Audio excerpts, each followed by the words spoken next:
rising got that sauce.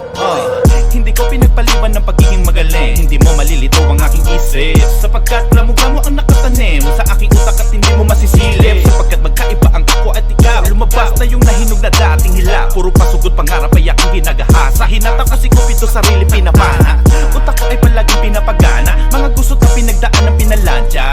Tinisaan ko na ang mikropono, kaya sigurado na kapag bumitaw ng mga letra. Tinalikuran ng katamaran, kahit gusto niya sa'kin ay hindi ko hinayaan. Napalaban ako sa lahat ng hamon ng buhay at nakayanan. At kahit anong pagsubok pa yan di ko inaatrasan. Laban sa lahat, laging papalag kahit na ako man ay ilang beses samunin. Nakapalaran di ako magpapatalo, sapagkat palaging isip ang aking paggaganahin. Yung mga taong nalilisik sa'kin ng mata, na kung makatingin ay mula ulo hanggang paa. Yung mga taong tinrabaho na manghila pababa, wala akong paki sa mga makakapal na mukha. Hindi sila natutuwa sa kasipagan mo, nakaabang sila sa kamalian. Ayaw nila nakikita ang kalagayan mo, na mas nakakaangas sa karamihan. Galit na galit sila kapag ikaw'y nakikitaan ng bagay na meron ka na wala sila. Problemahin nyo sarili nyo, hindi yung pinapakialaman nyo ang buhay.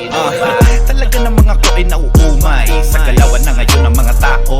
Di mo na alam kung sino pa ang tunay. Mga baling harap, mga ugaling tarantado. Pero di na dapat pang patulang, bukod sa walang patutunguhan ay may pagkukulang. Na kayo sa pag-iisip di na dapat pa na pagtuunan. Tinubuan ng uban ng mga makikitid na bubuna. Abang inis na kayo sa mga tinamas ako, lalo ko pa kayong gagalitin. Bago ka magsalita ng tungkol sa akin, pakitapik mo nga sarili mo, gising. Basta ako sumasagana, may sariling diskarte at di sa inyo gumagaya. Magkaiba yung salita na akin nakasama kaysa sa mga nakikisama lang ng mga tropa. Pero mas lalo ko pang nilawakan ang aking isip bago kita pakisamahan, kasi ayoko sa mga peke at mga ngilip. Wala namang napatunayan. Wala akong pake ko sa akin eh, hindi kayo bilib. Mainis kayo ng mainis, di ko nakasalanan kung ikay matatamaan. Mamatay lahat kayo sa inggit.